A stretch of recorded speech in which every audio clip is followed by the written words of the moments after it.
On February 14, 2022, Prime Minister Justin Trudeau invoked the Emergencies Act in Canada.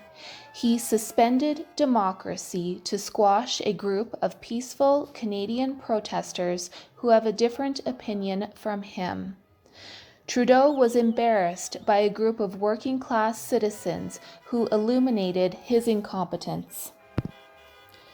As I've mentioned in previous videos, millions of Canadians have been peacefully protesting against the oppressive mandates which are ineffective and harmful.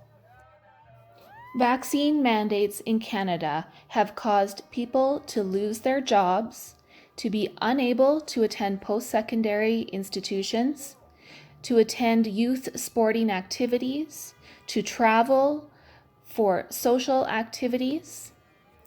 In Canada, natural immunity and alternative therapies are not recognized, and exceptions are very rarely granted. People have lost their livelihoods, time with loved ones, and their lives because of mandates. Medical coercion is illegal in Canada, but our governments have been acting unlawfully. When other countries around the world and some provinces in Canada started to lift mandates, Trudeau and the federal government began to double down. They implemented the vaccine mandate for cross-border truck drivers. This is at a time when 90% of truck drivers are already vaccinated, when supply chains have been impacted for over 2 years, and when the inflation rate is rising in Canada. This was the spark, and when the Freedom Convoy traveled to Ottawa, Canadians across the country finally felt like they had a voice and were united.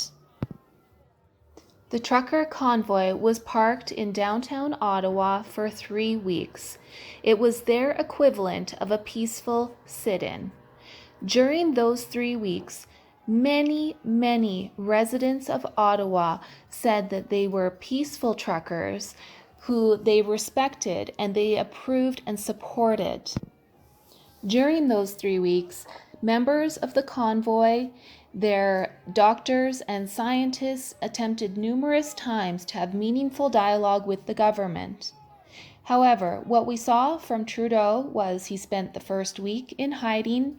He spent the second week hurling insults and using hateful speech to tarnish the members of the convoy. And when none of that worked, he resorted to the Emergencies Act. It has been said that by invoking the Emergencies Act, Trudeau was taking a sledgehammer to a fly. All that we've been asking for is that Trudeau open the window, end the mandates, and let us be free. The Emergencies Act is the rebranded War Measures Act. The War Measures Act was used during World War I, World War II, and during the FLQ crisis in Quebec in the 70s. After the FLQ crisis in Quebec, it was identified that this much government power needed to have more checks and balances. Hence, the rebranding of the War Measures Act into the Emergencies Act. One of the checks and balances is approval from the provinces. Trudeau did not get approval from the provinces. In fact, 7 out of 10 provinces said that this amount of government power was unnecessary. Next, Trudeau needed approval in Parliament. And what we saw is that the members of Parliament voted not based on the facts, on ethics and morality, but based on keeping their job. Lastly, Trudeau was supposed to get approval from the Senate, but before the Senate could revoke the Emergencies Act, Trudeau did so himself. The Canadian Civil Liberties Association, the Justice Centre for Constitutional Freedoms, and others are legally challenging the federal government and Trudeau, stating that he never met the threshold to constitute invoking the Emergencies Act in the first place.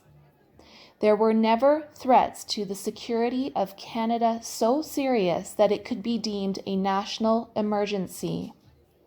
A peaceful sit-in by a group of truckers was not espionage. It was not foreign influence detrimental to Canada. There was no violence of people or property, and there were no violent attempts to overthrow the government.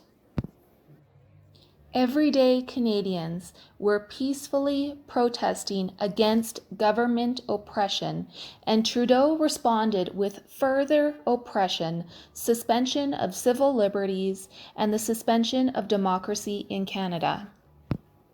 We saw excessive use of force against peaceful protesters. We saw property seized without due process. We saw bank accounts frozen for anyone who might be remotely involved in this peaceful protest. And we have people imprisoned who spoke out against the government. However, this desperate power grab is proof that we are winning.